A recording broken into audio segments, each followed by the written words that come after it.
Guadalupe Contreras y Angélica Rivera en 11 Noticias Matutino. Destaca la presidenta Claudia Sheinbaum los resultados de su gobierno en el mensaje que ofreció con motivo de su primer informe de labores. Programas sociales, 40 nuevas leyes propuestas al Congreso y la Estrategia Nacional de Seguridad acompañada del Plan México en materia económica.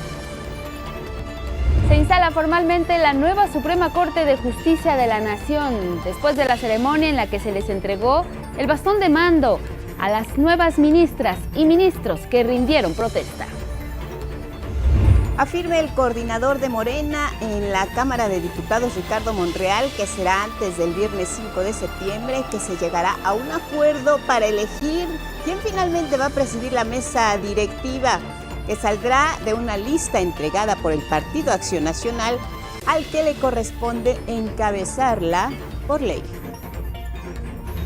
En el mundo se une el alcalde de Chicago, Brandon Johnson, a la marcha de rechazo al eventual despliegue de la Guardia Nacional, con el que ha amenazado el presidente Donald Trump bajo el argumento de combate a la delincuencia, como lo ha hecho ya en ciudades como Los Ángeles y Washington. Y en la cultura, la muestra La Libertad también se borda, que se exhibe en el claustro de Sor Juana, cuenta con 35 piezas que destacan el águila, que forma parte del escudo nacional, en telares de cintura, zarapes y otros vestuarios típicos de nuestro país.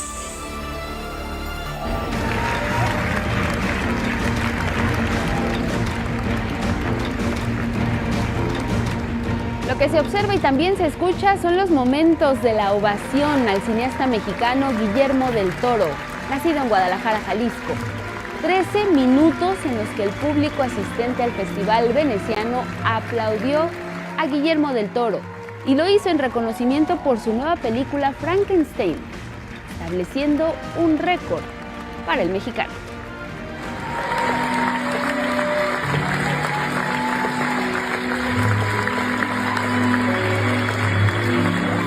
Y es que esta película de Frankenstein formó parte de la selección oficial de Venecia 2025.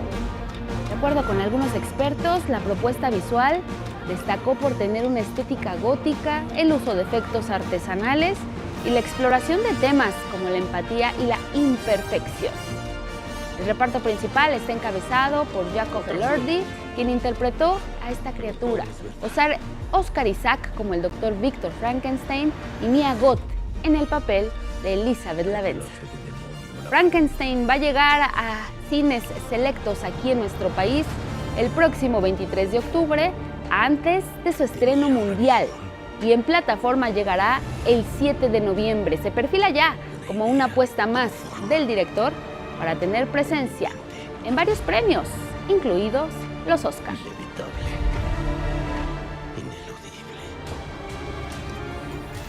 Imperdible esta cita de Guillermo del Toro, como imperdible nuestro espacio de noticias. Elvira Angélica Rivera, ¿cómo estás? Buenos días. Buenos días, Guadalupe. Así es, martes 2 de septiembre. Bienvenidas y bienvenidos. Está lloviendo en gran parte de la Ciudad de México. Tremenda la lluvia porque cae un chubasco que si vas en tu vehículo te salpica el de al lado. Manejen con precaución, no se metan en zonas inundadas. Tómense su tiempo porque sabemos que es segundo día de regreso a clases y aquí le estaremos dando cuenta de lo que ocurre. Así es, particularmente al sur y al poniente de la Ciudad de México es donde se están registrando estas lluvias intensas. En efecto, maneje con cuidado y por supuesto también consulte pues la información de las autoridades pertinentes para el cierre de vialidades. De cualquier manera, aquí le estaremos dando información a detalle. Así es, más adelante Ismael Marcelo con nosotros, alerta amarilla, por lo menos en 7 alcaldías, la lluvia persiste.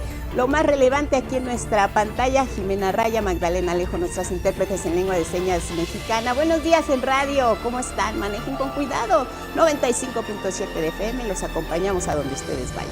Y por supuesto también les recordamos que nos pueden seguir en todas nuestras redes sociales, particularmente en TikTok, estamos en Instagram, en X, a través de Facebook y por supuesto nuestra transmisión en vivo a través de YouTube de Canal 11. El código QR que aparece en la pantalla es para que lo puedan escanear, accede directamente a nuestra página 11noticias.digital y claro, compártanos sus opiniones y también sus comentarios con el hashtag 11noticias. No olviden nuestro nuevo horario, también a partir de la próxima semana. Iniciamos a las 6:30 aquí juntos con la información, que hubo mucha en las últimas horas, sobre todo ya caída la tarde-noche en la Suprema Corte de Justicia, todo lo relacionado con la instalación de este nuevo poder, 1 de septiembre, una nueva era. Por primera vez, ministras y ministros elegidos por el pueblo abrieron las puertas de la institución para las y los mexicanos. Temas interesantes que se abordaron en los discursos de inicio: combate a la corrupción, austeridad, compromisos que se proponen ya erradicar para dar paso a un cambio en el que exista justicia eficiente y sin privilegios. Jornada histórica, le damos cuenta de los detalles con nuestros enviados especiales que estuvieron presentes. El equipo de 11 Noticias le cuenta lo siguiente. Desde el primer momento, una vez que fueron investidos como ministras y ministros de la Suprema Corte por el Senado, el presidente del máximo tribunal del país, Hugo Aguilar Ortiz, marcó el eje de lo que será la nueva justicia en México: austeridad, combate a la corrupción, transparencia y reivindicación de los pueblos originarios, de los que él mismo forma parte.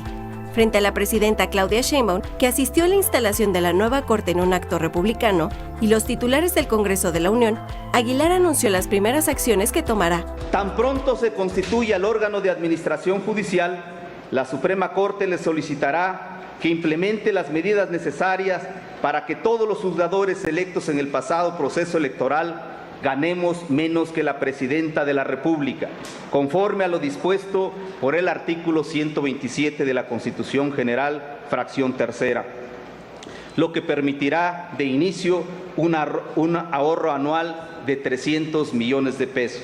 También anunció un proceso para que se solucionen los juicios interpuestos por personal del Poder Judicial que gana más que la presidenta y ajustar sus salarios a la ley de austeridad. Esto permitirá ahorros, dijo, de 800 millones de pesos al año. Agregó que solicitará una revisión de las pensiones de todas y todos los ministros en retiro, que van desde los 205 a los 385 mil pesos mensuales. Y no solo eso. Hemos acordado solicitar a la brevedad al órgano de administración judicial para que se elimine el seguro de gastos médicos mayores y el seguro de terminación de jubilación anticipada. Todos nosotros nos someteremos a los servicios médicos del Instituto de Seguridad y Servicio Social de los Trabajadores del Estado. Se comprometió a que nunca más la Corte será un tribunal a puertas cerradas.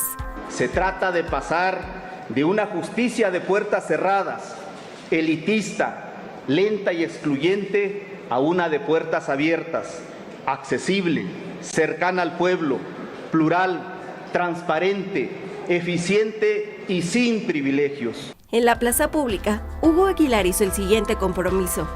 Se van a acabar la corrupción, el nepotismo, la deshonestidad. La intensa jornada rumbo a la toma de posesión de los primeros ministros y ministras emanados de la reforma judicial arrancó a las 17 horas del domingo, con el acto de purificación de las oficinas de la Suprema Corte de Justicia de la Nación. Entre aromas a copal y canto de caracoles, y sin la presencia de ninguno de las y los nuevos togados, representantes de los pueblos originarios recorrieron las distintas oficinas y niveles del edificio sede del máximo tribunal del país. Los rituales y un reencuentro con las tradiciones y culturas indígenas continuaron desde las 5 hasta las 7 de la mañana en la zona arqueológica de Cuicuilco, al sur de la ciudad. Ahí se llevó a cabo la ceremonia de consagración de los bastones de mando, que a eso de las 16 horas, en la Plaza de la Constitución, fueron entregados a los ministros y ministras, hasta ese momento todavía electos, no sin antes a las 11 horas acudir a la invitación de la presidenta Claudia Sheinbaum a su primer informe de gobierno en Palacio Nacional. Así, luego de rendir protesta como integrantes del nuevo pleno de la Corte, las y los ministros regresaron investidos a las instalaciones del Alto Tribunal en Pino Suárez II, donde eran esperados por decenas de simpatizantes. A las 22 horas con 47 minutos, llevaron a cabo la apertura de la puerta principal de acceso a la Suprema Corte de Justicia de la Nación, dando paso así a la nueva era de un prometido poder judicial con voto popular y de puertas abiertas. María de los Ángeles Cuautle sintetizó el sentir de cientos de presentes frente al edificio sede del máximo tribunal. Magnífico, me parece que está muy bien porque lo que sucedía ya no nos convenía a los ciudadanos, estaban en contra de nosotros. Eso es lo que pienso. ¿Y qué le parece este ambiente? ¿Lo está disfrutando? Claro que sí, lo estoy disfrutando que estoy dispuesta aquí a esperar hasta que los nuevos ministros lleguen y verlos entrar. Y vine porque pensando en que esa puerta que había permanecido cerrada por tanto tiempo, hoy la abran para nosotros, para el pueblo. Con imágenes de Arturo García y Christopher Dávila e información de Gilberto Molina y Salvador Martínez, 11 Noticias. Y luego de esta entrega del bastón de mando, ministras y ministros de la Suprema Corte acudieron al Senado de la República. Ahí se les tomó protesta. Prestaron juramento ante senadoras y senadores, iniciando un capítulo para el sistema judicial mexicano. La información es de Armando Gama. Si no lo hicieres así, que la nación os lo demande. Inicia constitucionalmente la nueva era de la Suprema Corte de Justicia de la Nación. En sesión solemne e inédita, este 1 de septiembre el Pleno del Senado tomó protesta a las y los nuevos ministros electos por decisión popular, y ellos juraron guardar la Constitución.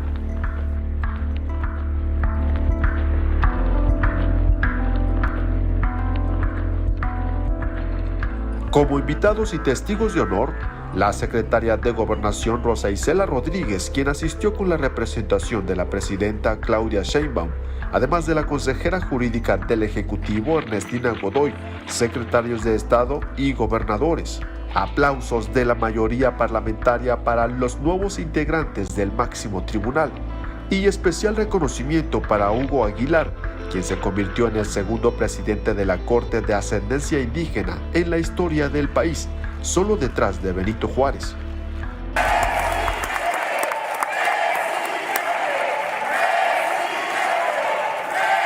Otro aplauso de pie para el ministro Arístides Guerrero, quien llegó a rendir protesta en silla de ruedas luego del accidente automovilístico que sufrió hace unos días. Al Pleno de la Cámara Alta también llegó el rechazo a la reforma judicial por parte del bloque opositor. El PRI, tal como lo había anunciado, se ausentó de la sesión y el PAN la abandonó. Al emitir sus pronunciamientos, las y los legisladores de Morena, PT y Partido Verde celebraron el nuevo capítulo que inaugura el sistema judicial en el país. Así llegamos a este momento histórico que pone fin y termina con una era privilegiada y feudal de familias poderosas. Termina con una era de justicia selectiva. Cada sentencia que emitan, cada resolución que construyan, deberá ser reflejo de la justicia que el pueblo espera y merece. La oposición cuestionó la reforma judicial, pero exigió a la nueva Corte garantizar independencia y legalidad. Ante la falta de legitimidad de origen, la prueba de fuego será adquirir legitimidad en el ejercicio. México estará observando sus sentencias. En este acto de Estado inaugural, ciertamente histórico, desde el Senado de la República les exigimos, con respeto, pero también con firmeza, a quienes a partir de hoy integran el nuevo Poder Judicial, que actúen con imparcialidad, legalidad, autonomía. El Pleno del Senado tomó protesta a un total de 875 personas juzgadoras, entre ellas ministros, ministras, jueces y magistraturas. Con este acto se inicia una nueva etapa en la historia de México, la fundación del nuevo Poder Judicial. Con imágenes de Jorge Bejarano y Bruno Ruiz, 11 Noticias, Armando Gama. Bueno, sin duda un día intenso, histórico en nuestro país, en la historia democrática. También hubo informe, el primero de Claudia Sheinbaum, y bueno, de un mensaje importante en Palacio Nacional, un acto que se divide en dos, será hasta el 1 de octubre, cuando ella se reúna con el pueblo de México en el Zócalo capitalino. Así es, y es que presentó números. Ahí destacan los resultados que se ven y que también se perciben en la sociedad, desde disminución de la pobreza para mexicanas y mexicanos, pero también distribución de programas sociales para personas más vulnerables, acceso a servicios médicos, estrategia de seguridad, muchos otros, y a continuación se los compartimos. Hoy vengo a rendir cuentas, no con palabras vacías, sino con resultados, que se reflejan en la vida cotidiana de millones de mexicanas y mexicanos. ¿Vamos bien y vamos a ir mejor. Repito, vamos bien y vamos a ir mejor. Por primera vez, una mujer rindió cuentas a la ciudadanía como titular del Poder Ejecutivo Federal. Estudiantes, mujeres, productores, adultos mayores, más de 32 millones de familias con al menos un programa social. Este es el plan social más ambicioso de la historia de México. Cuando no hay corrupción, alcanza para más. Se lograron aprobar 19 reformas y 40 nuevas leyes, enfatizó, entre las que destacó la reforma judicial. Bienvenido el nuevo Poder Judicial. Un hecho inédito y profundamente democrático. Se termina la era del nepotismo, corrupción y privilegios y comienza una nueva era de legalidad y justicia para todas y para todos. Uno de los ejes rectores de su gobierno, afirmó, es la Estrategia Nacional de Seguridad, gracias a la cual, indicó, se han disminuido los homicidios. Hemos reducido el homicidio doloso en 25%, es decir, en el mes de julio, cada día se cometieron 22 homicidios menos que en septiembre del 2024. En términos económicos, el mensaje fue de solidez. El Plan México avanza con el impulso de la producción nacional, el empleo y la inversión extranjera, esta última con récord histórico, más de 36,000 millones de dólares. Frente a mujeres y hombres de negocios como Carlos Slim y Germán Larrea, hizo un llamado. México requiere de empresarios todavía más activos y visionarios y profundamente comprometidos con el futuro de la nación. Y destacó también la garantía del acceso a la salud. Hemos inaugurado 15 hospitales y en los siguientes 4 meses inauguraremos 16 más, es decir, serán 31 nuevos hospitales al cerrar el 2025. En la primera fila, su familia. Su madre, Ani Pardo, su esposo, Jesús María Tarriba, su hijo, Rodrigo Imas, y a un lado, los rostros de la Estrategia de Seguridad, Omar García Harfuch, Raimundo Morales, Rosa Isela Rodríguez y Ricardo Trevilla. Del otro lado, también en primera línea, el nuevo ministro de la Suprema Corte, Hugo Aguilar, la nueva presidenta del Senado, Laura Itzel, Sergio Gutiérrez Luna, de Diputados. Y al centro, la primera mujer en la presidencia, recordando que no llegó sola. Todas y todos sepamos que las mujeres tenemos derecho a vivir libres de violencia y acceder a la educación, a la salud, a los derechos de propiedad, a la vivienda y podemos ser lo que queramos ser. 1 hora con 8 minutos para marcar los alcances y delinear los nuevos horizontes. La cuarta transformación no solo continúa, sino que se profundiza.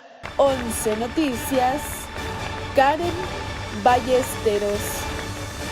Y quienes asistieron ahí a Palacio Nacional como invitadas e invitados especiales, al salir expresaron su respaldo a la presidenta Claudia Sheinbaum. Coincidieron en que lo hecho por la mandataria en estos 11 meses ha sido de gran avance para el país. Un año muy intenso, de mucho trabajo, donde habló de todos los temas que ustedes seguramente ya escucharon a través de los medios de comunicación, de las redes sociales. Ella habla de logros que se han llevado a cabo a lo largo de estos 11 meses, 12 meses de gestión. Es un informe muy rico, lleno de resultados en todos los ámbitos: educación, salud, infraestructura, seguridad, con números a la baja realmente alentadores. Un informe muy grande, muy completo, parece casi un informe sexenal por todas las cosas que se han hecho. Entonces muy contento de que los logros de la presidenta se estén reflejando también en Nuevo León y por supuesto el Tren del Norte, que nos dijo la presidenta que ya arranca este mes. Estas felicitaciones no solo vinieron de invitadas e invitados especiales allá a Palacio Nacional, sino también del pueblo de México. Que sigan adelante, porque la cuarta transformación nos abrió los ojos a los viejos, a los jóvenes y a los que apenas van a nacer. Que en el tema indígena se está avanzando, ¿verdad? Ustedes como medios se habrán enterado, ¿verdad?, que por primera vez a los pueblos indígenas a nivel federal vamos a ejercer el 10% del FAISPIAN, ¿verdad?, que es un derecho que nos corresponde como pueblos indígenas, ¿no? Ha sido lo mejor que ha podido hacer, humanismo mexicano.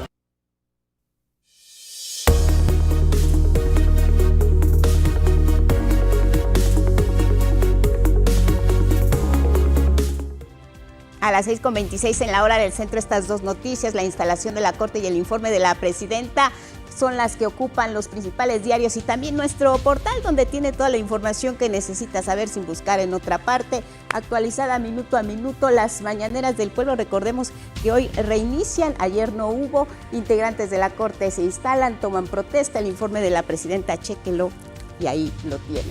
Vámonos con los diarios, así la jornada, vamos bien e iremos mejor, dice la presidenta Claudia Sheinbaum en este mensaje central allá en Palacio Nacional de su primer informe de gobierno, la fotografía que ilustra su presencia en la Suprema Corte de Justicia que abre sus puertas a los ciudadanos. Hugo Aguilar, nuevo presidente, Yasmín Esquivel lo acompaña en esta foto en la jornada.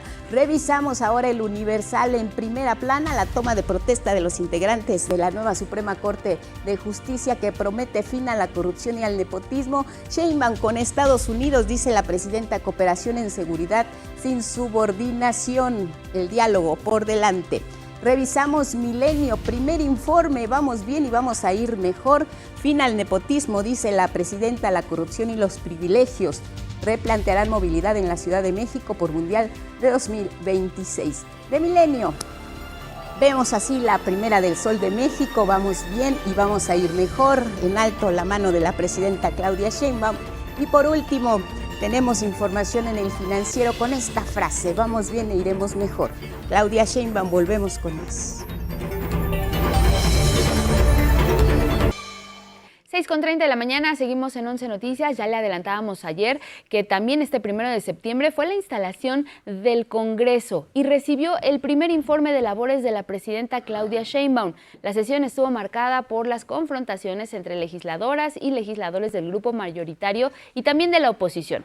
Finalmente se logró un acuerdo para realizar la sesión y les contamos la crónica de ello. En la Cámara de Diputados, la secretaria de Gobernación, Rosa Isela Rodríguez, entregó el primer informe de gobierno de la presidenta Claudia Sheinbaum Pardo. Hemos recibido de manos de la secretaria de Gobernación el primer informe de gobierno de la presidenta Claudia Sheinbaum Pardo. Pero los posicionamientos que cada una de las bancadas debía dar frente al informe se tornaron en una discusión derivada de la agresión que en días pasados propinó el senador del PRI, Alejandro Moreno, a Gerardo Fernández Noroña, de Morena. Se pide a la Asamblea, Los gritos de desafuero comenzaron en la sesión de instalación del Congreso General, cuando el líder del tricolor arremetió contra Morena. Ustedes no son un movimiento, ustedes son un cartel que pactó con los criminales. Lo que provocó que las y los legisladores de Morena y aliados pidieran quitarle la inmunidad procesal a Moreno Cárdenas para que responda por la investigación que abrió en su contra la Fiscalía de Campeche. Escuchar la voz de la desesperación de quienes saben que ya se van, que han perdido la confianza del pueblo de México, que han perdido los votos y que están en su proceso acelerado de extinción.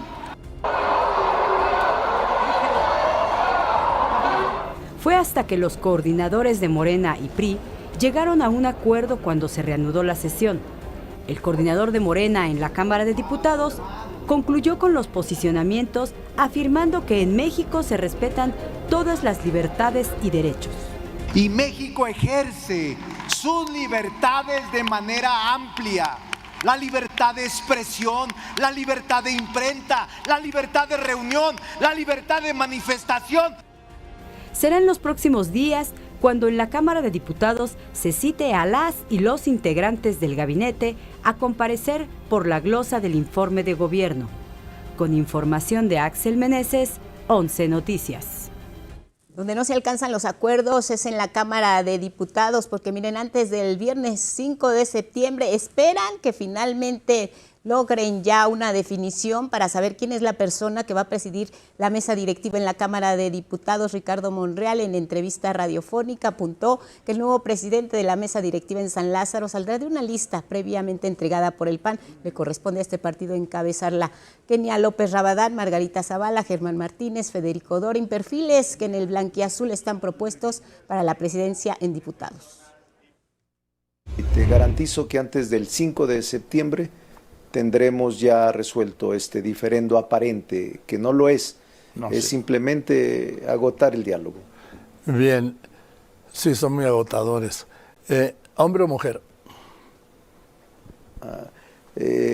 No quisiera adelantarte, pero lo vamos a resolver dentro de la lista que nos presentaron. Dentro de los 4. Así es. Asuntos capitalinos. El secretario de Gobierno de la Ciudad de México, César Cravioto, entregó al Congreso de la capital el primer informe de la jefa de gobierno, Clara Brugada, del cual se dará cuenta el próximo 12 de octubre. Informo a esta soberanía que la jefa de gobierno acudirá el próximo 12 de octubre a rendir su primer informe de gobierno. Posteriormente, quienes integramos el gabinete del gobierno de la ciudad, estaremos atentos para acudir en la fecha que se nos requiera para la glosa de este informe. El informe consta de 4 tomos. Es el informe, es un análisis ejecutivo del mismo, un compendio estadístico y el informe de las alcaldías. Ahí se abordan avances importantes en materia de seguridad, movilidad y sobre todo en el crecimiento de los programas sociales. En tanto, el presidente del Congreso de la Ciudad de México, Jesús Sesma Suárez, refrendó el compromiso del Poder Legislativo para trabajar en favor de capitalinas y capitalinos. En este Congreso seguiremos trabajando con diálogo, con respeto entre poderes, pero sobre todo con corresponsabilidad, persiguiendo que las políticas públicas reflejen las prioridades reales de las y los que habitamos esta ciudad.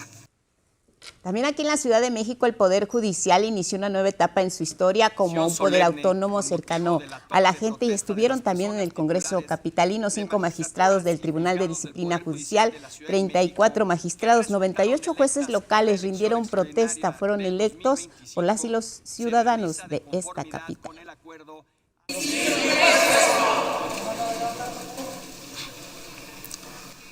Si no lo hacen así, que el pueblo se los demande. Desde el Poder Judicial manifestamos que con independencia y respeto a la división de poderes, comenzamos hoy a escribir una nueva y brillante página en nuestra historia. En representación de la jefa de gobierno Clara Brugada asistió el secretario de Gobierno César Cravioto, quien señaló que ahora las y los jueces tienen que asumir una responsabilidad para recuperar la confianza de los ciudadanos.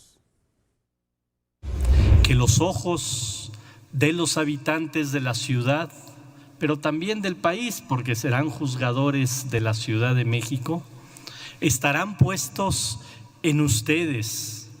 Se verá cómo resuelven, cómo llevan a cabo su trabajo día con día. Por su parte, el presidente del Congreso local, Jesús Sesma Suárez, afirmó que el nuevo modelo va a garantizar la justicia imparcial y cercana a los más vulnerables y necesitados. Ganaron a la buena, nadie les regaló nada. Y eso se trata la gran reforma del Poder Judicial, de fortalecer su independencia y su autonomía para que ustedes pudieran servir a la gente sin ataduras y sin compromisos, libres de la presión y libres de la intimidación de personas y de grupos de poder.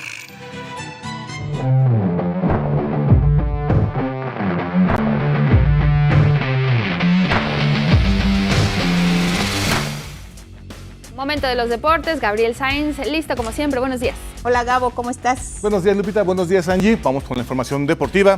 Durante este mes que recién comienza, se espera que sea uno muy bueno para los mexicanos en términos deportivos. La presencia de nuestros atletas en distintas competencias mundiales será nutrida, la mayoría con muchas expectativas de obtener buenos resultados. Aquí los detalles. Septiembre es el mes de los campeonatos mundiales y México tendrá presencia en esta agenda deportiva. El mes inicia con momentos para los amantes del box. Del 4 al 14 de septiembre se llevará a cabo el Campeonato Mundial de Boxeo en Liverpool, Inglaterra, realizado por la organización World Boxing. 12 mexicanas y mexicanos competirán, 6 en rama femenil y 6 en la varonil, entre los que destacan Citlali Ortiz y Brian Owen Ortiz. En Corea, del 5 al 12, se llevará a cabo el Campeonato de Tiro con Arco y México se encuentra entre los grandes aspirantes a medallas. 12 arqueras y arqueros, liderados por Alejandra Valencia, participarán en dobles individual y por primera vez desde que se anunció la inclusión al programa olímpico, también en arco compuesto por equipos mixto. Del 5 al 14, los seleccionados encabezados por Ana González y Alejandro Hernández competirán en ISA World Surfing a celebrarse en las olas de El Sunsal, El Salvador. Este será un evento histórico al convertirse en la primera edición con mayor participantes, ya que cada país llega con 6 representantes. Tokio también vivirá una fiesta deportiva del 13 al 21 de septiembre con el Campeonato Mundial de Atletismo. Esta será la competencia con mayor representación mexicana, siendo 19 participantes, entre ellos Alena González y Uciel Muñoz. Una de las grandes promesas es Jimena Serrano, que llega tras coronarse en Asunción 2025. El Campeonato de Ciclismo de Ruta y el Campeonato Mundial de Remo cerrarán el mes del 21 al 28. Por primera vez, el continente africano recibirá el Campeonato de Ciclismo en la capital de Ruanda. Isaac del Toro encabezará la lista de los 6 competidores que asistirán. Con información de Naomi Rodríguez, 11 Noticias. Y vámonos al rey de los deportes. En las grandes ligas del béisbol, el mexicano Ramón Urias se encuentra a un solo cuadrangular de alcanzar los 50 home runs, luego de que esta noche conectara uno más en la victoria de su equipo, los Astros de Houston. Desde el 2020 que inició su camino en la Gran Carpa, Urias suma 49 cuadrangulares, 10 de ellos realizados en la presente temporada. Los Charros de Jalisco salieron a defender su casa y continúan con su buen paso en la postemporada al derrotar en el segundo de la serie a los Sultanes de Monterrey con una pizarra de 6-3. La serie se traslada a Walmart Park a partir del miércoles, donde los tapatíos buscarán finalizar la tarea y arrebatarle a los Sultanes el campeonato de la zona norte. En tanto, los Diablos Rojos del México vencieron 6-4 a los Piratas de Campeche en el juego 2 de la serie de Campeonato del Sur en el estadio Alfredo Harp Elú, con lo que empató a una victoria por bando esta confrontación. Y este martes intentarán demostrar nuevamente su poder a las 19:30 horas contra los Piratas. En el fútbol finalizó la jornada 9 de la Liga MX Femenil, correspondiente a la Apertura 2025. Y así quedó la tabla que, pese a que perdió el invicto, América con 24 unidades continúa liderato. Le sigue Tigres con 22, Pachuca y Toluca se encuentran en tercero y cuarto respectivamente. Pumas venció en casa y sube a la quinta posición, mientras que Monterrey baja al sexto lugar. San Luis se mantiene como séptimo con 15 puntos. Juárez y León se ubican en octavo y noveno respectivamente, solo por diferencia de goles, en tanto que Chivas se queda en la 10ª posición. Y finalizaron los octavos de final del US Open en la rama femenil. La polaca Iga Świątek sigue con rumbo firme tras vencer en 2 sets a la rusa Yekaterina Alexandrova. Una de las favoritas a ganar, la estadounidense Coco Gauff, quedó eliminada por la japonesa Naomi Osaka. Mientras que en la rama varonil, sin nada de complicaciones, en 3 sets, el italiano Jannik Sinner eliminó al kazajo Alexander Bublik. Mientras tanto, el australiano Alex de Minaur también se colocó en los cuartos de final al vencer en 3 sets al suizo Leandro Riedi. La jefa de gobierno de la Ciudad de México, Clara Brugada, aclaró que los paratletas que sufrieron ponchaduras en sus llantas durante el maratón de la Ciudad de México no tropezaron con un bache, sino con un registro mal tapado que ya está siendo atendido por el gobierno capitalino. Los 2 corredores que tuvieron problemas, no fue un bache, quisieron, creo que de manera casi como una campaña decir que fue un bache, fue un registro que en otra etapa lo taparon mal y entonces había un bordecito. Están bien las personas y no fue un bache, fue una digamos, un registro mal tapado, por llamarlo así, y estamos trabajando. Es aquí la información deportiva, Lupita, Angie, muy buen día. ¿Qué decir, Gabo, de esta escena, el momento en el que este participante, mira, te preparas por mucho tiempo para este tipo de pruebas y esto arruina tu competencia? Para muchos sí lo es por tiempos, pero más allá de si es un atleta, es un ciudadano, es un automovilista, las condiciones del asfalto en la Ciudad de México sí dejan mucho que desear.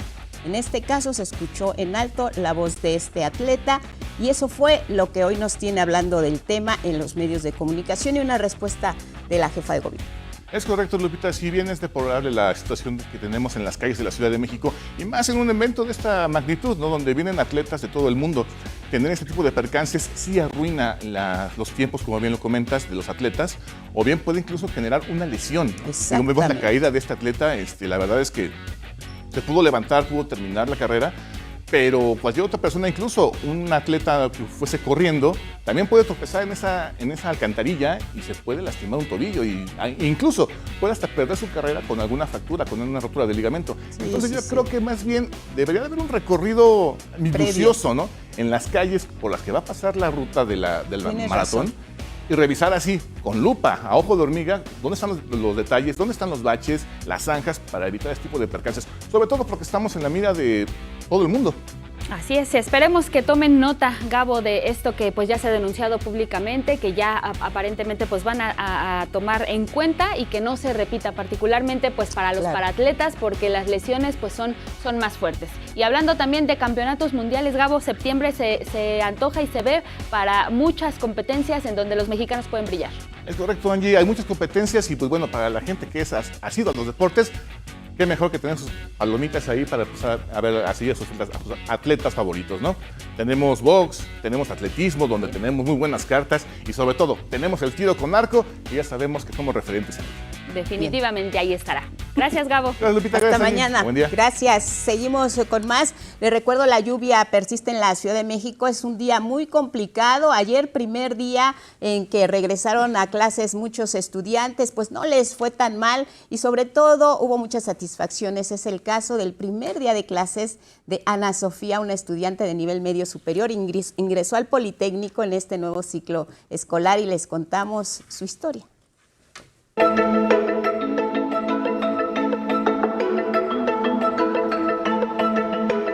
Primer día de clases de Ana Sofía en el Instituto Politécnico Nacional y ella ya trae no la camiseta, sino la chamarra del Poli bien puesta. Madrugó, un desayuno ligero, los últimos toques a la mochila y el lunch preparado por su mamá. Ana Sofía es de las primeras en llegar al CECIT 9, su primera opción a la que fue asignada gracias al alto puntaje que obtuvo en el examen. A las 6:30, el CECIT abrió sus puertas, entró y con ayuda del personal del plantel ubicó su salón. Todavía no me lo creo. Estoy muy emocionada, también un poquito nerviosa por lo que pueda pasar, pero contenta de que ya pueda estar aquí. Quería estudiar en el CECIT 9 más que nada porque ofrecen una carrera, la cual me interesa mucho, que es la programación. Desarrollo personal fue su primera clase, asignatura a cargo de la decana del plantel, cuya labor es sembrar la semilla de la identidad politécnica en las y los estudiantes. Que se sientan parte, que conozcan, que respeten, que amen a la institución. Ana Sofía es una de las y los 27,613 aspirantes a la educación media superior que ingresaron al IPN para este ciclo escolar 2025-2026. Mucha emoción por empezar este gran trayecto y nuevo momento de mi vida, que pues ya llevo este enfoque a lo que realmente me gusta, porque tiene un enfoque en todo lo que es físico-matemático. Mi papá estudió en la Boca 2 y mi mamá en la Boca 5 y pues me dicen que para ese tipo de cosas este tipo de escuelas es la mejor. Principalmente por la oferta educativa, que es principalmente las carreras especializadas en tecnología, que yo me quiero especializar en esa área. Al CECIT 9 ingresaron 914 estudiantes. Es uno de los planteles más solicitados. La alta calidad académica que tenemos en nuestro plantel, los maestros bien preparados y sobre todo pues muy capaces para poder impartir las unidades de aprendizaje que les corresponde y su amplia experiencia. Con imágenes de Genaro González y Daniel Pérez, 11 Noticias, Judith Hernández.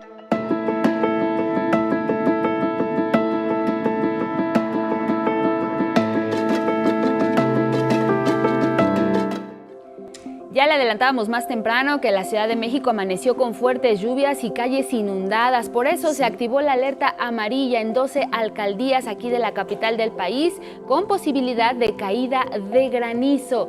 Si está por salir de casa, no olvide su paraguas, pero sobre todo tomar precauciones. El metro también va lento, la marcha en las líneas 2, 3, 4, 5, 8, 9, A y B. Ya sabemos que son las que están en este momento pues con un avance más lento de lo normal, pero inundaciones severas. Tome precauciones. Si su ruta es Viaducto Río de la Piedad, mejor cámbiele, piénsele, busque alternativas, porque justo Viaducto y Circuito Interior están inundados. Sobre Circuito Interior y Marina Nacional también hay encharcamientos. Sobre Sur 129, Ermita Iztapalapa. ¿Por qué estas condiciones? ¿Por qué esta lluvia matinal tan tremenda? Ismael Marcelo en vivo en el estudio de 11 Noticias. Cuéntanos, buenos días. Bienvenido. Hola, ¿cómo están? Guadalupe, Angélica, muy buenos días, amigas, amigos de Canal 11. Pues bien, las lluvias en el interior del país, también producto de esta circulación. Esto que es una depresión tropical, la depresión tropical 12E, que se formó justo ayer en punto de las 9 de la noche frente a las costas del Pacífico Central mexicano. Pues este sistema, como podemos ver en la imagen de satélite, tiene una amplia circulación y bueno, la nubosidad asociada a este sistema pues cubre prácticamente el occidente, centro y parte del sur de la República Mexicana. Este fenómeno pues continuará su desplazamiento frente a las costas de Jalisco y de Colima y bueno, pues esperamos que se intensifique en las próximas horas a tormenta tropical. Esta tormenta tropical se llamaría Lorena, el nombre que le corresponde es Lorena, y pues como podemos ver en la imagen que tenemos ahí en su pantalla, continuará su desplazamiento frente a las costas del Pacífico Centro y Pacífico Norte de la República Mexicana. ¿Cuál es la trayectoria en sí del ciclón? Miren, este es el pronóstico del Centro Nacional de Huracanes y se moverá, como les decía, de forma paralela a las costas del Pacífico Mexicano y entre jueves y viernes podría impactar en la costa oeste de la península de Baja California como tormenta tropical. No se descarta de este sistema un segundo impacto, posiblemente como depresión tropical en las costas de Sonora o bien del norte de Sinaloa. Vale la pena recordar que los ciclones tropicales se clasifican dependiendo de la velocidad de sus vientos. Una depresión tropical registra vientos en su interior de 45 a 62 kilómetros por hora. Una tormenta tropical tiene vientos de 62 a 118 kilómetros por hora, mientras que un huracán tiene vientos por arriba de los 119 kilómetros por hora. En el resto de la región, pues ¿qué tenemos en el resto de la República Mexicana? Básicamente el frente número 1 que se localiza sobre el norte del territorio nacional, los canales de baja presión y bueno, las ondas tropicales número 29 y número 30 que avanzan sobre el occidente y sureste de la República Mexicana. Angie, Lupita, pues estas son las condiciones. A partir de hoy, pues este fenómeno aportará bastante humedad, como les decía, hacia el noroeste mexicano. En Sinaloa lloverá de forma intensa este día y se podrían generar encharcamientos e incluso inundaciones. Tomen las debidas precauciones. Para el occidente persistirán los fuertes aguaceros a lo largo de este día, especialmente en tramos carreteros donde también esperamos nieblas. El oleaje subirá hasta los 3 metros de alto en las costas de Jalisco, Colima y Michoacán. Para el centro de la República Mexicana dominará cielo nublado con posibilidad de lluvias a lo largo de este día. El ambiente será fresco esta mañana y cálido por la tarde. En la Ciudad de México llegaremos a los 23 grados de temperatura máxima. En Guerrero, Veracruz, Oaxaca, Tabasco y Chiapas también tendrán una jornada nublada a la espera de chubascos con descargas eléctricas. El ambiente será fresco esta mañana y frío en zonas altas, así es que abríguense muy bien antes de salir. El frente frío número 1 y el monzón producirán un día nublado también en el norte norte del territorio nacional con lluvias fuertes en Chihuahua, Durango, en Nuevo León y Tamaulipas, así como en San Luis Potosí y sur de Zacatecas, esperamos algunos chubascos y lluvias dispersas y no se descarta la posible caída de granizo. También lloverá, pero de forma pues más aislada en la península de Yucatán. El viento soplará del norte, tanto en Campeche como en Yucatán, ayudando a refrescar las temperaturas en ambas entidades. Angie, Lupita, estas son las condiciones del estado del tiempo, pues hay que estar prevenidos. Las lluvias continuarán en prácticamente toda la República Mexicana durante esta jornada. Bueno, pues una alerta temprana la que nos das, porque septiembre es el mes en que hay más lluvias en este país. Así es, nuestro país climatológicamente hablando, es decir, estadísticamente, pues registra los mayores acumulados de precipitación durante el mes de septiembre y es también el mes pico de ciclones tropicales, especialmente en la cuenca del Océano Atlántico. Esto quizás a mediados de mes podamos tener un nuevo ciclón tropical de este lado de nuestro país. En el Pacífico, Ismael Marcelo, ya nos alertas en la parte de Baja California, en el Pacífico, se espera algo por las costas de Guerrero, Oaxaca, que regularmente también pues reciben gran cantidad de lluvia en esta temporada. Sí, mira, después de este ciclón tropical que va a ser Lorena en las próximas horas, pues esperamos un nuevo ciclón tropical quizás para la siguiente semana, pero tener un desplazamiento abierto, es decir, se irá hacia el Pacífico, pues al Pacífico Central. O sea, no estará generando efectos en México, pero ahorita nuestro foco de atención es este ciclón tropical que se ubica frente a las costas de Colima y de Jalisco. Muy bien. Gracias, Ismael Marcelo, puntual el reporte en vivo esta mañana. Sigue lloviendo en la Ciudad de México, tomen precauciones. Tenemos más.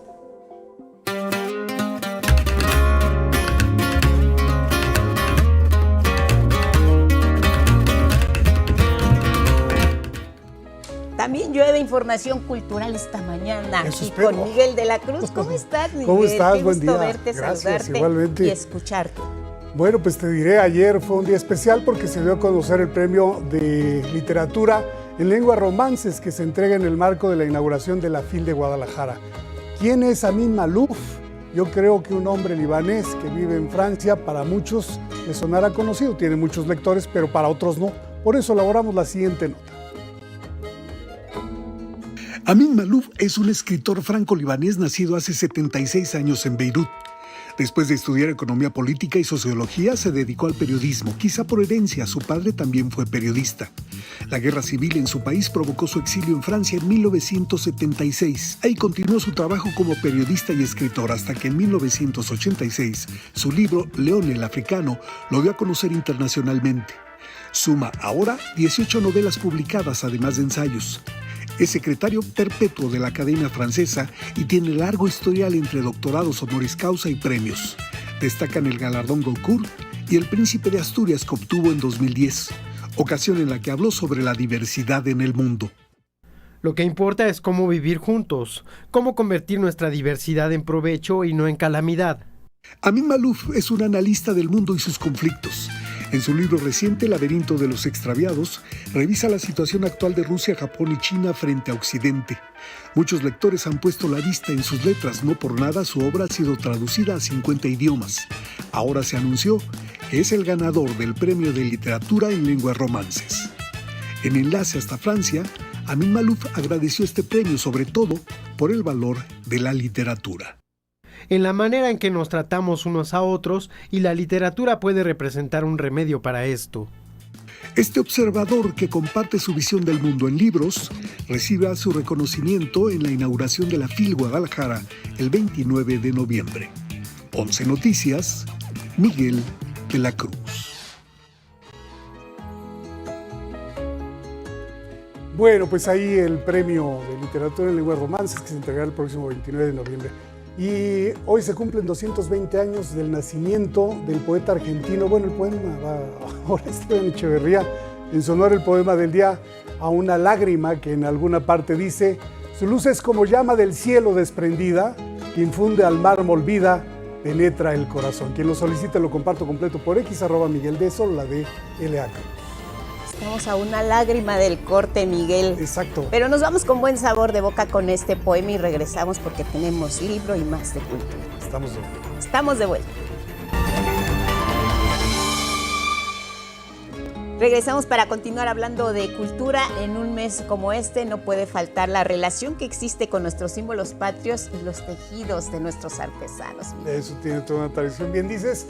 Para empezar el mes patrio, fíjense, les tenemos una propuesta a descubrir la simbología del águila en textiles. Se encuentra en el claustro de Sor Juana. Es la muestra La Libertad también se borda, que cuenta con 35 piezas como telares de cintura, zarapes y vestuarios que poseen el escudo nacional. Nace de poder reinterpretar cómo en los textiles se piensa en este símbolo de identidad desde Mesoamérica hasta la fecha, como también en los trajes mestizos forma parte de el águila como la identidad nacional, ¿no? Como por ejemplo el traje de China, la chaquetilla de charro que está por aquí. Además representa la reapertura del Museo de la Indumentaria Mexicana en el claustro, un espacio que exhibe parte de la colección Luis Márquez Romay, conforma más de 7,000 prendas donadas por este fotógrafo y cuenta con piezas desde finales de 1800. La idea es que está compuesta de ropa indígena, de ropa mestiza y algunos diseños como los de las chinas poblanas que hizo don Luis Márquez Romay. Son diseños muy especiales que pues se usaron algunos artistas, por ejemplo Lola Beltrán. Muchas de las piezas que se exhiben en esta muestra se usaron en cintas de la época de oro del cine mexicano. Permanecerá abierta al público hasta el 16 de octubre. Bueno, vámonos al libro del día. Se presenta hoy, se trata de La muerte ajena de Claudia Piñeiro, editada por Alfaguara. Se presenta a las 19 horas en la librería del Sótano de Miguel Ángel de Quevedo. Este libro en voz de su autora.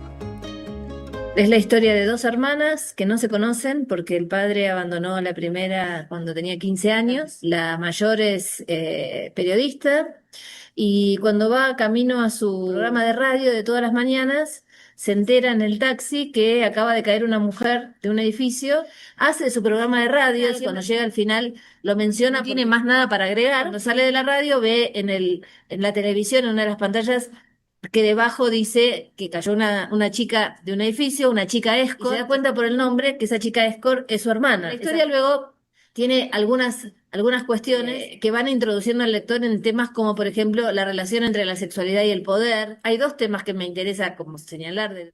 Tiene una estructura de 3 partes, ¿sí? Tienen que ver con 3 versiones de lo que pasó. La realidad siempre está en discusión. La primera parte, y cuando pasas a la segunda decís, pero entonces, en algunas cosas me mintió el narrador anterior o no. Bueno, eso es un poco la estructura de la novela, ¿no?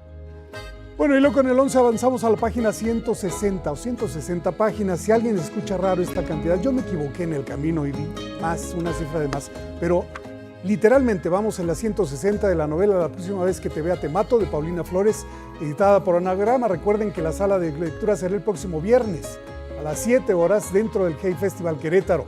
El X de hoy es de Francisco Buenaventura y dice: parece que es cierto, la violencia por naturaleza es inmanejable. Gracias, Francisco, por esta aportación. Y ahora sí, el poema se los dije antes. Ya, pues nos adelantamos un poco para platicar precisamente de esta lectura, Miguel, porque me dices, en electrónico es distinto por el formato, allá hay más páginas, no muchas más que las 196 del formato escrito. Por ahí yo, en vez de decir, vamos 10 páginas más, dije 20, y entonces pues ya ahora resulta que una novela de páginas que no existen. Claro. Pero ajustamos y hoy vamos en la 160. Bueno, terminamos para la sala el viernes 5. El viernes 5, ahí estaremos puntualmente. El viernes, quien haya seguido 10 páginas por día, ese día le dará la vuelta a la última página. Eso. Si te veo te mato, Miguel, el viernes, hasta el viernes. Exactamente. Gracias. Gracias. Buena semana, Miguel. Seguimos con más.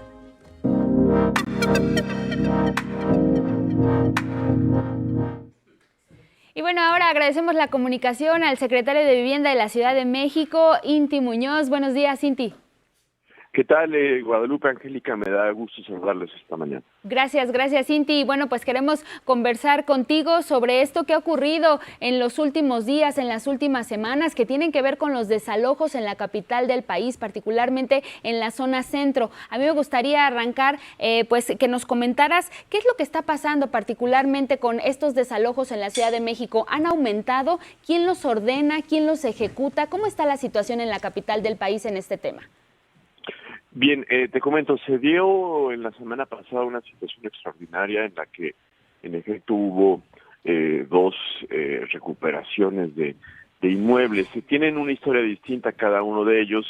Uno fue en la colonia Roma, en la calle de Tonalá, el otro fue en la calle República de Cuba, en el centro histórico. El primero respondió a una instrucción de la Fiscalía por la comisión de delitos. El segundo fue una orden judicial, una orden del Poder Judicial derivada de un juicio entre particulares. Sin embargo, en los dos casos pudimos advertir cómo quedaron familias que, siendo ajenas al origen que motivó los desalojos, pues quedan sin una vivienda, quedan en la calle. Frente a esto, que en realidad es un tema que viene de muchos años atrás, en el caso de las órdenes judiciales, vinculado en buena parte a que se fueron registrando fallos judiciales dudosos, sobre todo cuando en los juzgados había o hubo quien se ha podido acreditar como supuesto propietario de un edificio y es entonces favorecido por una orden judicial. Esto es algo que debe cambiar. Esperamos que además cambie a la luz de la transformación que va a tener lugar en el Poder Judicial, y tiene en el fondo también que ser visto desde una perspectiva de los derechos humanos, del derecho a la vivienda.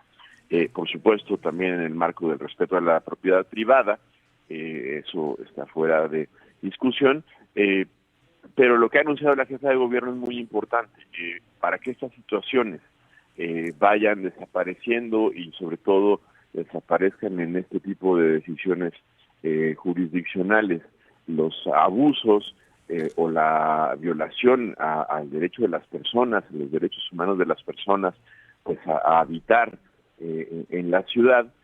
Se ha trabajado en el desarrollo de una propuesta que pronto se anunciará de manera integral, de un protocolo en el cual se tenga la obligación por parte de cualquier juzgado de informar a tiempo a la autoridad, de plantear en primer lugar un análisis exhaustivo de la situación con plena transparencia, después buscar la conciliación del conflicto que puede estar generando el litigio, y al final, en cualquier caso, garantizar que no haya personas que queden viviendo en la calle.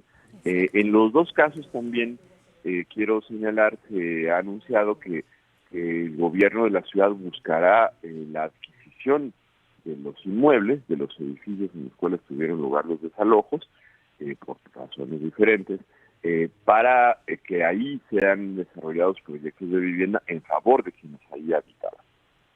Ahora, Inti Muñoz, ¿cómo va a ser este protocolo? ¿Se va a enviar una iniciativa al Congreso de la Ciudad de México para revisar? ¿Ya irá esta iniciativa acompañada de los focos rojos en la Ciudad de México, donde se pueden presentar estos desalojos? ¿Qué características tienen las viviendas donde han ocurrido precisamente estos desalojos aquí en la capital del país? Y este apoyo que se está dando ahora a las personas, ¿cómo ha funcionado? ¿Qué va a pasar a futuro cuando se termine ya el lapso de los meses en que el gobierno se comprometió a darles una vivienda, en lo que se aclara por qué fueron desalojados? En fin, cuéntanos cómo procede, cómo se enmarca, cómo se construye este protocolo.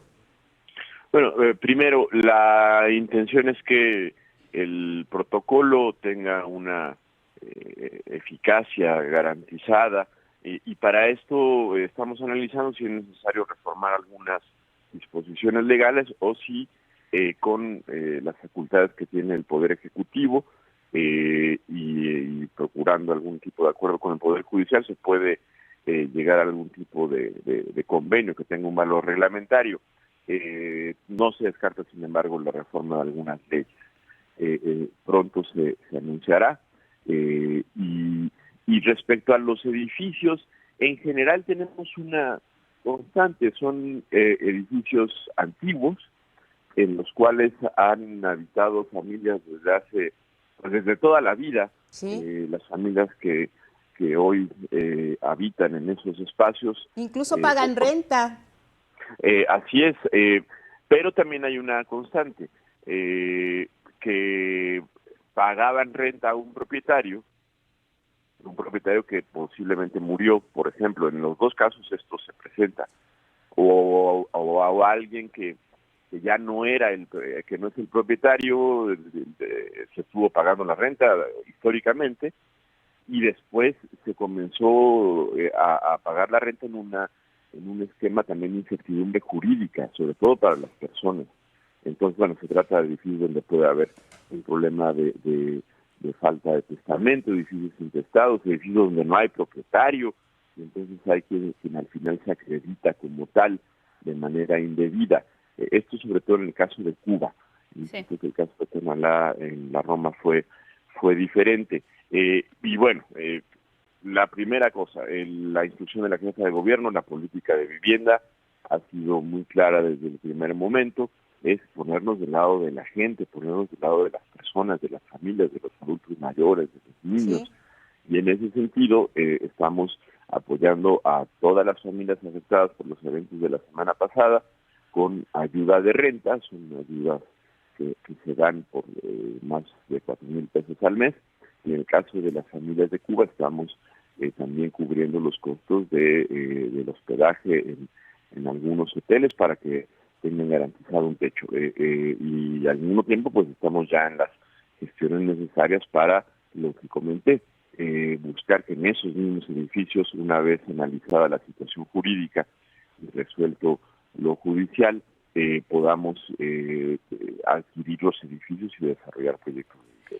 Inti, en ese sentido que este protocolo que ya está en marcha y que están analizando para tratar de ayudar a estas personas, el gobierno capitalino, ¿cómo se prepara frente al próximo Mundial de Fútbol, particularmente en este tema? Porque sabemos que el próximo año, pues la Ciudad de México será sede de este evento futbolístico, y precisamente pues también la disponibilidad de vivienda, de hospedaje, pues se hace presente. ¿Cómo estará vigilando el gobierno de la Ciudad de México que no sigan ocurriendo estos desalojos ante un evento de tal magnitud como el que se espera el siguiente año, y particularmente pues con respeto a los derechos humanos de quienes habitan los inmuebles?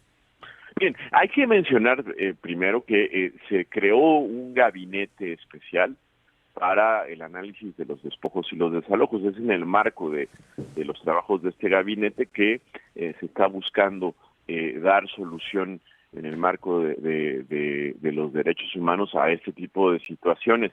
Quisiera también señalar, en realidad estas situaciones han disminuido. Eso es muy importante. Preguntabas al principio si han aumentado o han disminuido. No, sí, han disminuido. Bien. Porque este gabinete de despojos y desalojos comienza a darle un tratamiento en el sentido de lo que establecerá el protocolo al riesgo de que ocurran este tipo de situaciones, y en realidad se han evitado decenas de casos similares. Primero, eso es muy, muy importante. Después, si esto en el marco del Mundial puede representar un riesgo mayor, entiendo por la posibilidad de que haya desalojos para generar espacios que se conviertan en hospedaje temporal, etcétera. Por supuesto, creemos que no debe estar relacionado, no debe estar vinculado. Más bien vamos a profundizar en esta política que nos lleve a la garantía de la legalidad, del respeto a los derechos humanos, en el derecho a la vivienda, en las decisiones jurisdiccionales sobre este tipo de litigios, y estamos trabajando a fondo tanto para regular por ejemplo, las estancias temporales a través de la renta en plataformas digitales, como la ampliación de las posibilidades de una vivienda adecuada para las miles de familias que lo necesitan en la ciudad. La ciudad se está preparando de manera integral también en lo que tiene que ver con sus capacidades de hospedaje, claro, en los hoteles, y bueno, todo eso también se da en el marco de una discusión importante sobre el derecho a la ciudad, la justicia habitacional, la justicia territorial, que se plasmó en el recién anunciado Bando 1 para la habitabilidad incluyente en la Ciudad de México. Bien. Bien, pues Inti Muñoz, secretario de Vivienda de la Ciudad de México, sigamos en esta conversación posteriormente. Por lo pronto agradecemos que nos hayas compartido pues este protocolo para los desalojos en la capital del país. Gracias y buenos días. Les mando un abrazo. Buenos días. Gracias y buenos días. Y vámonos con más información. Contigo, Guadalupe. Y bueno, en esta ciudad siempre el inicio de clases y en todos lados donde empezamos un nuevo ciclo escolar hay emoción, hay compromiso, hay nervios, de todo un poco. Y sí, mochilas, loncheras, uniformes, las carreras de la mañana, los útiles escolares listos. ¿Cómo les fue en su primer día de clases? Millones de estudiantes regresaron a las aulas y así iniciaron.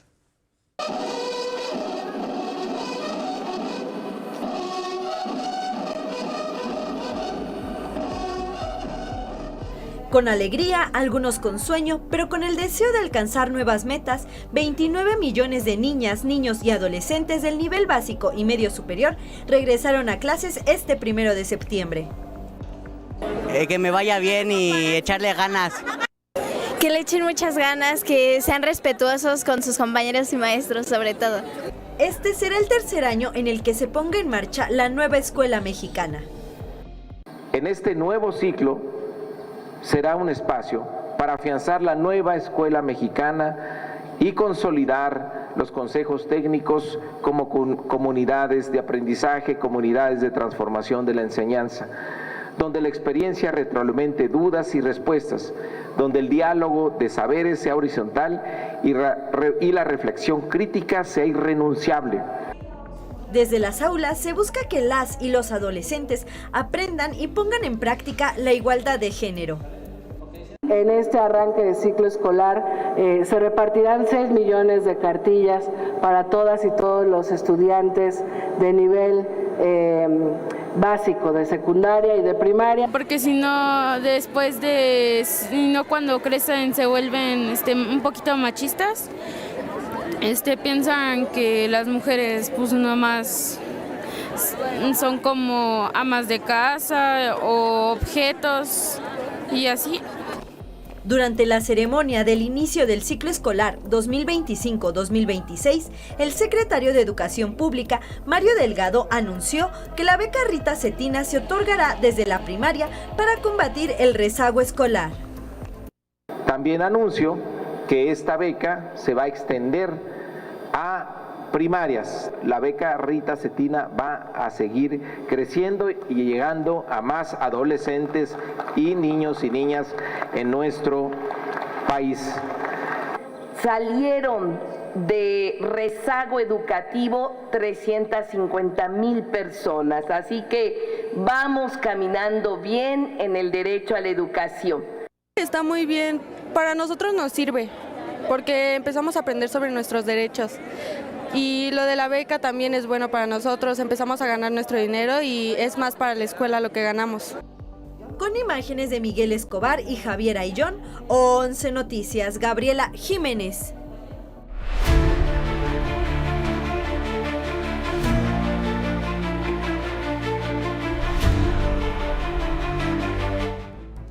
Vámonos con información del mundo. Arrancamos en Estados Unidos y es que durante la conmemoración por el Labor Day, el Día del Trabajo, una marcha tomó más fuerza y es que el alcalde de Chicago se unió a ella para mostrar el rechazo al despliegue de la Guardia Nacional bajo el argumento de combatir la inseguridad.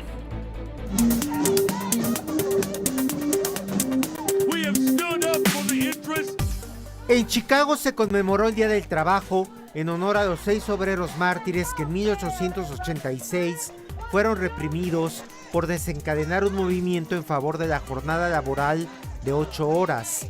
La marcha en defensa de los derechos laborales se replicó en Durham, Carolina del Norte, Los Ángeles, California, Boston, Massachusetts, entre otros estados.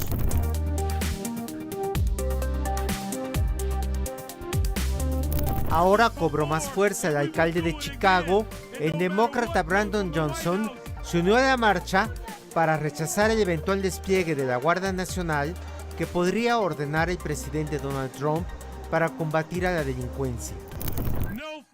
No a las tropas federales en Chicago. No a militares en Chicago. Vamos a defender a nuestra democracia. Vamos a proteger a cada persona en esta ciudad.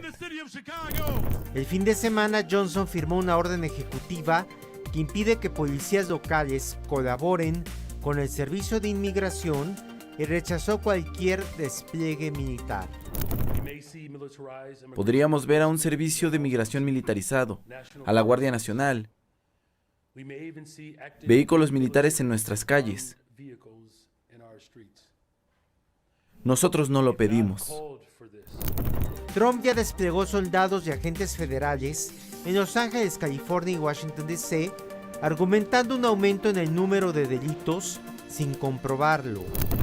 Solo está atacando ciudades con alcaldes afros, demócratas, aunque los estados republicanos tienen tasas de homicidios más altas que los demócratas. Así que, si realmente se tomara en serio la lucha contra la delincuencia, no empezaría en Chicago, empezaría en Birmingham, Alabama. Mientras, la secretaria de Seguridad Nacional, Kristi Noem, adelantó que habrán más redadas de ICE en Chicago con apoyo de la Guardia Nacional, sin dar más detalles.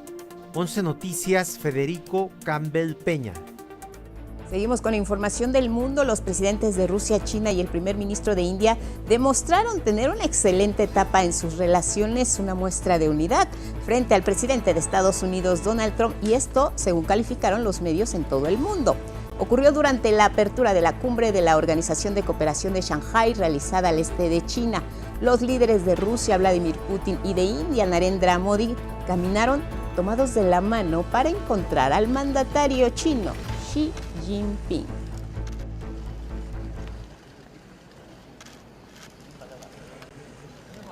Pues ya veíamos estas imágenes tomados de la mano. Rusia e India, las editoriales en todo el mundo calificaron los abrazos y estas muestras de cordialidad como un poderoso mensaje que enviaron, sí, a Washington, mientras Trump, dicen, busca romper el vínculo de Rusia con China y alejar a India del petróleo ruso. El gobierno de China, a su vez, propone lo que llamaron una iniciativa para la gobernanza global que respete la soberanía, el Estado de Derecho internacional y el multilateralismo. Debemos seguir derribando muros, no construyéndolos. Debemos buscar la integración, no la disociación. Palabras de Xi Jinping.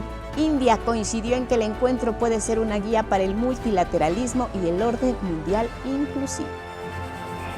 India siempre ha creído que una conectividad más fuerte puede abrir las puertas, no solo para los negocios, sino también para la confianza y el desarrollo.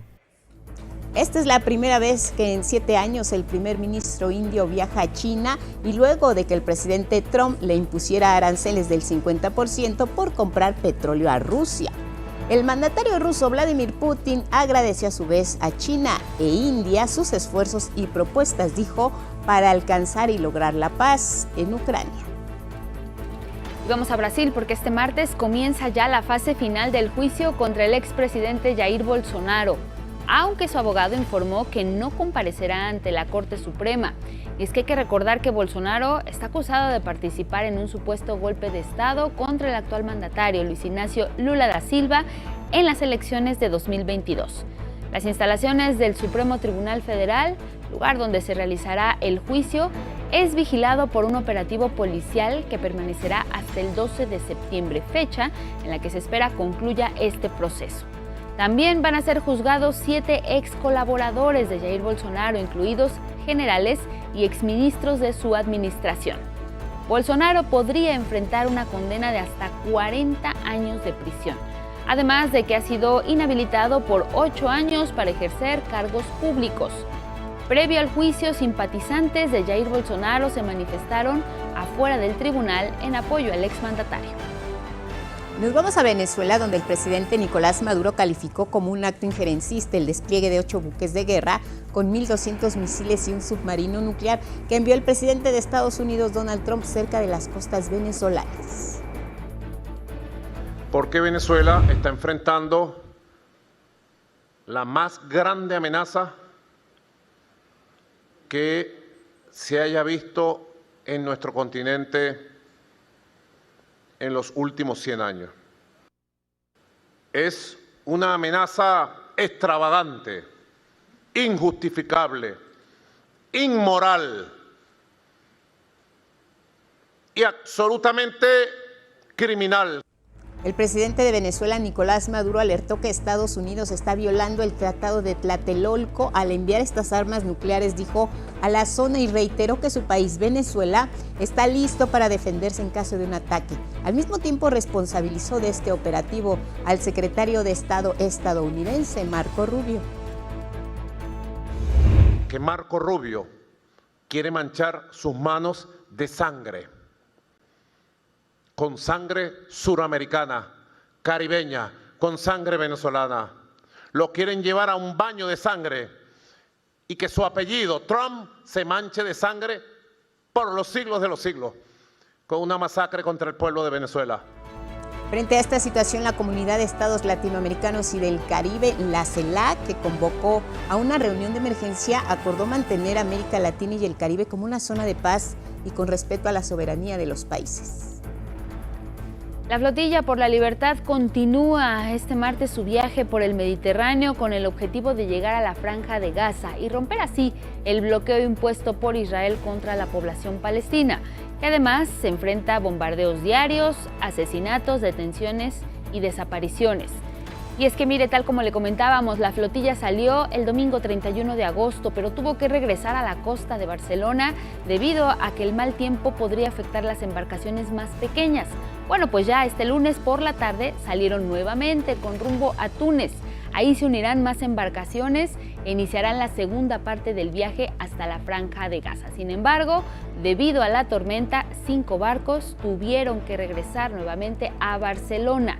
19 de ellos continúan la misión de llegar hasta la Franja de Gaza. Y esa es la fuerza que estamos tratando de llevar y entregar al pueblo palestino, para fortalecer su voz y su lucha contra el genocidio. El gobierno de Israel afirmó que los integrantes de la misión que llevan alimentos y material médico son terroristas. Vamos a esta historia de las mujeres afganas. Han llevado su lucha por el reconocimiento de sus derechos a las canchas de fútbol integrado por refugiadas. Han creado el primer equipo de fútbol femenil. Les contamos más detalles.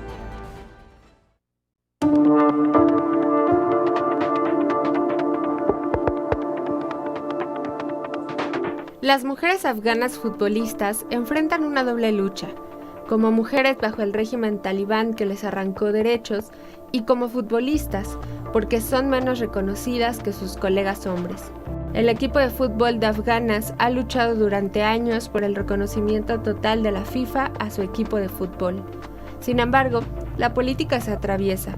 Desde que los talibanes tomaron el poder en 2021, las futbolistas tuvieron que huir del país. Un perro en la calle tiene más derechos que una mujer en Afganistán. Me conmueve mucho incluso hablar de ellas. Y estando aquí, no queremos callarnos. Queremos mantenernos fuertes. Queremos ese apoyo y esa hermandad para mostrarle al mundo que, aunque cierren los ojos, seguimos aquí. Recibieron la advertencia de que les quemarían todas sus pertenencias, so pena de ser perseguidas por los talibanes. Así que muchas de ellas salieron del país y pidieron asilo en Europa. Actualmente en Afganistán, las mujeres tienen prohibido trabajar, hacer manifestaciones públicas y practicar deportes como el fútbol. Fue hasta marzo de este año que la FIFA aprobó la creación de un equipo integrado completamente por mujeres afganas refugiadas. Ahora ya pueden participar en competencias oficiales y así luchar porque su voz siga siendo escuchada. Esta es la camiseta de la Selección Nacional Femenina de Afganistán. Es nuestra camiseta, y cada vez que la miro me digo a mí misma que no juego solo por mí. Juego por todas las mujeres y niñas a las que se les dijo que guardaran silencio. 11 Noticias, Ingrid Sánchez. Vemos los temas que destacan algunos diarios en el mundo. Vamos a arrancar en España con el diario La Vanguardia. En su primera plana informa que en julio la actividad turística en España bajó en Cataluña y en Madrid. Estas dos comunidades perdieron visitantes internacionales en verano. Esto por primera vez luego de la pandemia, luego de 5 años. Sin embargo, el gasto turístico crece a pesar de la menor llegada de personas por el incremento de los precios. En otra información también de portada, La Vanguardia resalta esta entrevista con el presidente del gobierno español, Pedro Sánchez, y es que analizó los casos que han afectado su administración, entre los que se encuentran, según él, los incendios que arrasaron parte de España, la emergencia climática, la gestión de José Luis Ábalos y Santos Cerdán relacionados con corrupción. También acusó a los jueces de hacer política con su familia, defendió la inocencia de su hermano y de su esposa, involucrados, como sabemos, en algunos casos judiciales. La imagen principal de este diario es la presidenta de la Comisión Europea, Ursula von der Leyen. Esto a días del ataque de Rusia a las oficinas de la Unión Europea allá en Ucrania, y es que el sistema GPS del avión en el que viajaba la presidenta Ursula von der Leyen fue objeto de sabotaje y podría llevar la firma de Moscú, es lo que afirma este diario. Nos vamos ahora hasta Estados Unidos con USA Today, informa sobre los temas a los que se les debe poner atención a medida del regreso a clases y cómo es que los cambios federales afectarán la vida de estudiantes en la Unión Americana, y es que hay incertidumbre de un futuro y las garantías complica que se puedan mantener ajustados al presupuesto, dice este diario. También en otra información de portada, el descanso de verano terminó y el Congreso no tiene tiempo de perder si es que buscan mantener al gobierno federal funcionando hasta octubre.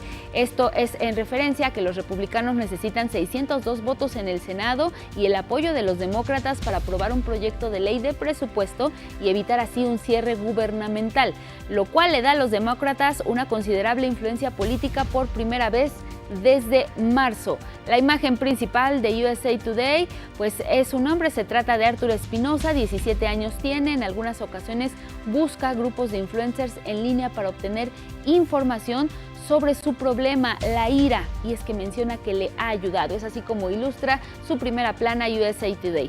Vamos a terminar con el portal de Al Jazeera. Aumentó el número de víctimas mortales por el terremoto de magnitud 6 que azotó el este de Afganistán la noche del domingo. Afectó esto, de acuerdo con el portavoz del gobierno, hay más de 3,000 personas heridas.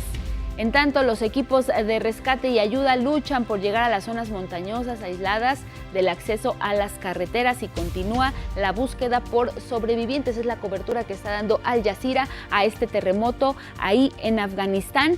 Y nos vamos con más información. Para enlazarnos hasta Frankfurt, Alemania, con Ezequiel Daray de la Deutsche Welle, queremos que nos hables, Ezequiel, de esta cumbre de Shanghái, pero también las crisis fiscal y de deuda en Reino Unido y lo que está ocurriendo en Francia, cómo va la industria alemana, en fin, cuéntanos, adelante. Buenas tardes en Europa.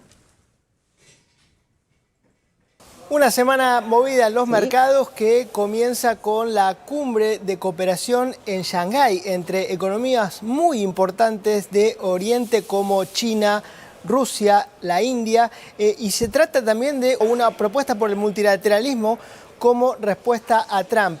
Y Xi Jinping propuso o está intentando impulsar que todos estos países conformen un bloque similar que funcione en forma similar a como es la Unión Europea y aportar o seguir presionando por la desdolarización. Seguir incrementando la presencia de lo que se llama la ruta de la franja o lo que era la antigua ruta de la seda, y para lo cual anunciaron inversiones muy importantes y sin duda que esto va a ser algo que va a tomar nota a Washington, porque todos estos países están empezando a unir como respuesta a Trump y tienen obviamente mucho poderío económico, sobre todo India, que está en esta batalla con los Estados Unidos y ha encontrado en los BRICS un refugio. Otra de las noticias de la semana es la crisis que está viviendo el Reino Unido con la caída o el aumento del rendimiento, la caída del valor del bono a 30 años a un mínimo de los últimos 30 años, prácticamente de finales del siglo XX. Hay una duda constante sobre la solvencia fiscal del Reino Unido que tendrá que presentar su presupuesto, Rachel Reeves, la ministra de Economía, en otoño, y tiene que llenar todavía un agujero fiscal de 35.000 millones de libras. Pero ¿qué pasa? Cada vez que se encarece la deuda, cada vez que cae el rendimiento de los bonos, se encarece el costo de los servicios de deuda y este agujero que tiene que llenar, se va haciendo cada vez más grande. Aquí en el continente, buenas noticias en cuanto a la industria, porque los PMI manufactureros, es decir, el índice que mide los pedidos de compras que han hecho las grandes industrias a sus proveedores, está en positivo por primera vez en casi 3 años, sobre todo en países como España, Grecia, Francia, en negativo en Alemania, pero menor, cayendo a un menor ritmo, con lo cual podemos prever que la industria podría empezar a repuntar en los próximos meses. Y tuvimos también el dato de la inflación, 2,1%, ligeramente por encima del objetivo, pero era un dato que el mercado estimaba, con lo cual no hubo grandes novedades. Y lo que sí está teniendo muy nerviosa los mercados y están cayendo prácticamente aquí en Europa todos los días es la situación en Francia. Francia se apresta a tener una moción de confianza impulsada por el primer ministro Bayrou la semana que viene, porque están impulsando un recorte de 144.000 millones de euros que el mercado juzga que es muy necesario y la oposición le ha dicho que no se lo va a votar. Es decir, no solamente no le votarán el recorte, sino que si la moción de confianza fracasa, probablemente se desarme el gobierno y probablemente dentro de poco estemos viendo elecciones nuevamente en Francia. Con lo cual, los mercados están más que nerviosos, más que tensos por todas estas cosas que están ocurriendo esta semana. Decías, semana movida, seguimos pendientes, Ezequiel. Gracias. Gracias a ti. Bueno, de última hora les comentamos, sigue temblando en Afganistán. El sismo del domingo ha tenido varias réplicas, la más reciente 5.2. Sabemos que hay más de 1.400 personas fallecidas. Esta cifra por sí está aumentando y también más de 3.000 heridos. Estamos pendientes de lo que ocurre en Afganistán. Nuevamente tiembla 5.2, el reporte más reciente por las réplicas del pasado domingo. Seguimos con más.